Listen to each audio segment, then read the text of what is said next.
I internship with TxDOT, which we all know what that is. It's Texas Department of Transportation. Basically everything that gets done with the roads in Texas is done by TxDOT.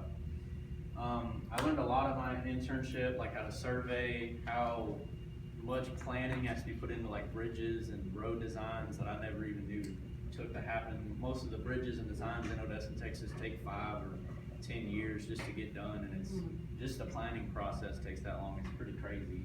And then sitting in on long business meetings. This is one of the papers that I sat in on a meeting. It was a 95% review, and it took us 4 hours to just get through 17 pages, and that's like a lot of pages. It was not very fun.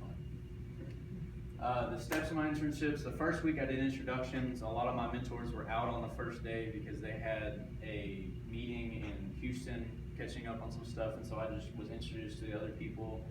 In the second week I did safety. I couldn't technically be on the job or anything without a safety permit, and so I had to go get one. And then the third week I did the CAD and Trimble, which is learning how to use CAD. I really never used it before, so it was interesting getting them to use it. And then on my fourth week I did processor reviews, which was that big sheet, which was reviewing plans. And then 5 was outsourcing, which is what TxDOT does whenever they have work that needs to be done on roads, but they don't have the, not exactly employees do, but they don't have the time to do it, so they just outsource it to other people and pay them to do it for them, like contracting labor out to someone. And then 6 was meetings. I sat in a bunch of business meetings, like as far as utilities go, kind of like David said, whenever you have utilities somewhere, it brings up a lot of problems, and so you have to call those businesses if you want to lay a road over their pipeline or something, and so it's kind of a hassle. And my 7th and 8th week there, I did 3D modeling, which I'll show you all kind of what that was. They had a parking lot that they needed renovated over the summer, and so they had me go ahead and take a survey of it and get everything done so that when they were doing it, they could just go ahead and do it. About TxDOT, this is just a little about TxDOT. You don't have to read it if you want, but the main mission statement that I wanted to get across from TxDOT was that they wanted to create roads that were safe for all Texas drivers to drive on, and just they wanted everyone to be safe. And so this is basically, I just wanted to put a little bit about TxDOT on. So the first thing that I like to talk about was surveying. This is the parking lot I did. This is just a little picture of it whenever I was doing it. So it was just a small project that I got to do. It was really entertaining, and so I really enjoyed doing it. Next one. The instruments I used to do this was the Trimble GPS, and this is a really awesome piece of equipment. It's like crazy accurate for how it takes the points, and so they let me use this and actually 2 other pieces of equipment, and they were about $75,000 for all of it. They just let me go out in the parking lot and mess with it, so it was kind of nice to be able to be trusted that I wouldn't just throw it in the back of my truck and drive off with it. So yeah, I found you. the second I turned it on. This is the parking lot I did. And so this is the software right here. I'm not sure if you can see this, but this is the world right here. And in the middle is all those numbers are all the GPSs that it's currently talking to right now and getting me the measurements off of. This is the parking lot. There's pictures of it, the curves and everything. You go to the next one. For the point taking that I had to do, since we were using a different program, I kind of had to learn how to take point codes and take the points. So each curve I did, I had to get on it and I had to level it out and I had to push the button, and when I pushed the button it set a mark as a location, but I also had to put in what it was. I couldn't just take the point and go throw it in CAD and it would just do it. So I had to put these, which are certain codes. The TxDOT actually has a huge list of them, and I can show you the list, but probably bore all of y'all. Go back. So one of the things was curb, which is CRB, so that's the start of a curve. So right here you do CRB, and then 0.001 would start it, and 0.000 would end it. So you basically just have to remember all your start and end codes for everything. This is a tree, and that is TRE, all capital, so you just kind of have to memorize everything. This is me taking this point right here, and then this is the finished product of it in CAD. And so we have this tree, so the tree's right here, and then there's a water valve back here, so I put the water valve, and that's that curve and the concrete and the instruments. The end result was I got the full parking lot in there and I loaded into CAD. I ended up with about 1,000 points. They really wanted it really specific.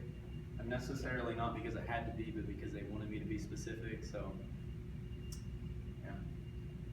After that, I added some 3D effect into it, so I rose the stuff that was elevated, and so you can see the curve. This is kind of a side view from where we were just looking. And so you have this curve that goes up right here, and then it goes down right here, and then across right here is all level, and then it comes back up right here. I overlaid it over Google Earth, even though this isn't it doesn't really look accurate right here. It's because it shifted a little bit when I threw it in the PowerPoint. It doesn't look really good. So that's it over Google Earth. And then nowadays they have a lot more better technology where you don't actually have to go out there and do it point by point. I actually didn't get to use this, but he loaded this file that he did on it, and it was pretty cool. And so you set your tool up right here in this little blank spot, and it shoots out millions of points in all directions, and it hits buildings, and it comes back at it, and then it measures how far away it is. And so you get millions of points of all this, and so you don't have to go to each corner of this building and actually plot it out because it's already displayed. So, and it actually does it in color too. We didn't add that, it was actually there. The machine knows how to do all that. This is some of the tech shop jobs. When you really look at Midland, Odessa, you kind of think the roads are pretty crappy because there's potholes everywhere, and you don't think they really do all that good of a job. But compared to how many jobs they have, this is just Midland and Odessa, how many jobs they're currently doing, new jobs. And so when you look at it, it's pretty crazy that they're doing so much. This is on 191. I actually sat in on the plan review on 191, the exits that they did all that stuff on, and it kind of ruined 191 for a little while, but the plans, I got to enjoy looking at the plans and stuff. Some of the problems, like David was saying earlier about utilities, if there's a pipeline under something and it gets cracked, or you throw a road over it and someone drives on it and it breaks it or something like that, there can be lawsuits and stuff. And so when dealing with that or right-of-way issues, you actually have to break out paper from a long time ago from engineers that actually put it in originally, and you have to find out who owns what and why it was there and why it was done wrong. And so this paper is actually from 1929 or 26, I forgot. But we had to pull it out and call the people on the paper and talk to everybody. It was a big hassle. So. As a career, I wanted to be a civil structural engineer, and coming out of it, I still want to be a civil structural engineer. It's something I really like to do.